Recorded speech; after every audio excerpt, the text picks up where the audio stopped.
अब दिलीप को कोई संतान नहीं थी। ये वंश वृद्धि रुक रही थी। अब तपस्या कौन करे। अयोध्या नगर राजा से विहीन हो गया। स्वर्ग में ब्रह्मा और इंद्र चिंता में पड़ गए। हमने तो सुना है कि सूर्य कुल में साक्षात विष्णु जन्म लेंगे, लेकिन ये वंश तो अभी ही निर्मूल हो गया। अब आगे से वंश में कोई रहेगा ही नहीं, तो परमात्मा किसके यहाँ आकर के जन्म लेगा। निर्मूल होने से तो वंश वृद्धि कैसे होगी। सोच विचार करने पर ब्रह्मा और इंद्र ने एक उपाय उनको सूझा। शिवजी को अयोध्यापुरी में भेजा दोनों ने। बहुत ध्यान से सुने, और ये बिल्कुल नई कथा है। भगवान महादेव अवध में आए। दिलीप की दोनों रानियां उस घर में थी। महादेव बाबा वहां पधार गए और शिवजी से मुलाकात हो गई। शंकर जी वृषभ से, नंदी से नीचे उतरे। उन्होंने उन दोनों देवियों से कहा, तुम्हारे संतान नहीं है। वो फूट फूट करके रोने लगी। हाँ बाबा, हमारे संतान नहीं है और हमारा वंश निर्वंश हो रहा है। गंगा को प्रकट करने के लिए हमारा तो पूरा का पूरा वंश ही चला गया। माँ भगवती गंगा भी प्रकट नहीं हुई। तब भगवान शंकर ने कहा कि एक उपाय से तुम्हारे यहाँ संतान हो सकती है। और यह धरती पर पहली बार ऐसा हुआ था। भगवान शंकर ने दोनों स्त्रियों का आपस में विवाह करा दिया, जो कि राजा दिलीप की पत्नियां थी, और कह दिया कि तुम में से ये पति और ये पत्नी। ये संबंध भगवान शंकर ने कराया था। और दोनों स्त्रियां ही थीं, उनमें पुरुष तो कोई था नहीं। राजा दिलीप की दोनों पत्नी थी। ये दोनों पति और पत्नी की तरह रहने लगी।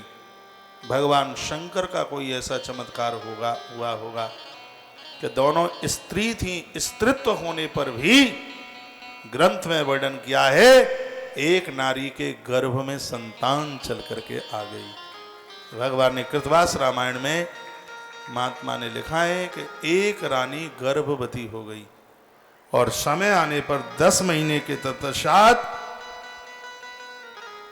उसने बड़ी सुंदर सी संतान को जन्म दिया। बहुत ध्यान से सुनिए। लेकिन वो मांस का लोथड़ा था, उसकी हड्डियां दिख रही थी, उसका पूरा विकास नहीं हुआ था। 10 मास होने पर गर्भ का प्रसव हुआ। पुत्र के रूप में एक मांस का पिंड उसने जन्म लिया।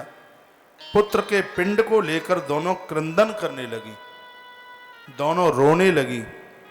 शिवजी ने ऐसे पुत्र को हमें दिया है, इसका हम क्या करेंगे। जो मूवमेंट भी नहीं कर रहा था, हिल भी नहीं रहा था, बिल्कुल उसकी अस्थियां मांस के लोथड़े में वो लिपटा हुआ था। ऐसा लग रहा था कि इनके अंदर जान नहीं है। तो वह लोक लज्जा से अपने आप को बचाने के लिए लोग ये भी कहेंगे कि इनका आदमी समाप्त हो गया है दिलीप, और फिर इस रानी को संतान कहाँ से चल के आ गई। तो वो झोली में छिपाती हुई रानी एक रास्ते में उस बच्चे को छोड़ करके आ गई। झाड़ी के नीचे उसको छोड़ करके रानी आ गई। आपका ध्यान इधर हो। छोड़ करके आ गई। उसी रास्ते में महात्मा अष्टावक्र, ऐसा बोलते हैं, उसी रास्ते में महात्मा अष्टावक्र उसी रास्ते से निकलते हुए जा रहे थे और महात्मा अष्टावक्र ने उस मांस के लोथड़े को देखा। अस्थियां जिसकी दिखाई दे रही थी। वर्णन किया गया है कि महात्मा ने उस बच्चे को उठा लिया, अपनी गोद में लिया और उसको सरयू के तट पर ले जाकर के रख दिया। महात्मा अष्टावक्र ने सरयू के किनारे महात्मा वशिष्ठ रोज की तरह स्नान करने के लिए आए।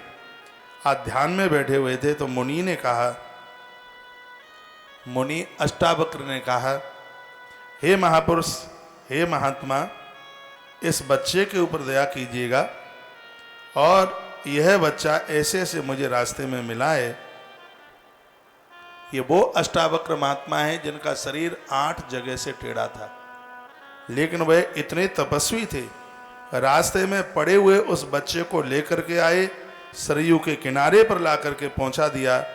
और इसमें वर्णन किया गया है, महात्मा वशिष्ठ और अष्टावक्र मुनि की तपस्या के द्वारा, उनके आशीर्वाद के द्वारा वह बालक जीवंत हो गया, जिंदा हो गया, उसमें प्राणों का संचार हो गया। गुरुदेव वशिष्ठ ने अपनी तपस्या के द्वारा देखा, ओ हो राजा दिलीप का बेटा है ये। राजा दिलीप तो मौत को प्राप्त हो चुके थे, लेकिन भगवान शंकर ने ऐसा कुछ कर दिया, दोनों स्त्रियों ने पति और पत्नी का अपने आप में व्यवहार किया, तो एक रानी के गर्भ से इस बच्चे का जन्म हुआ। वशिष्ठ अचंभित हुए और वशिष्ठ जी ने इस बच्चे का नाम भागीरथ रखा। इसलिए भागीरथ रखा कि जिसमें पुरुष की जरूरत नहीं पड़ी, भग, दो स्त्रियों के एक गोपनीय अंग के मिलने की वजह से इस बच्चे का जन्म हुआ है, इसलिए उसको भगीरथ नाम से, भागीरथ नाम से इसलिए इसको संबोधित किया। इसका नाम भगीरथ इसलिए है क्योंकि इस बच्चे के जन्म के लिए पुरुष की जरूरत नहीं पड़ी। यह दो स्त्रियों के गोपनीय अंग के मिलने से इस बच्चे का जन्म हुआ, इसलिए इसका नाम भागीरथ रख दिया गया, इसका नाम भगीरथ रखा गया। तो भग और भग के सम्मेलन से, मिलने से जिस बच्चे का जन्म हुआ, और इसलिए इसका नाम भागीरथ नाम पड़ा। परम पंडित महात्मा महाकवि कृतिवास आदि कांड में भगीरथ के जन्म की कथा को सुनाते हैं। इस प्रकार से श्री भागीरथ जी इस धरती पर चल के आए हैं। सब कथाएं नई हैं।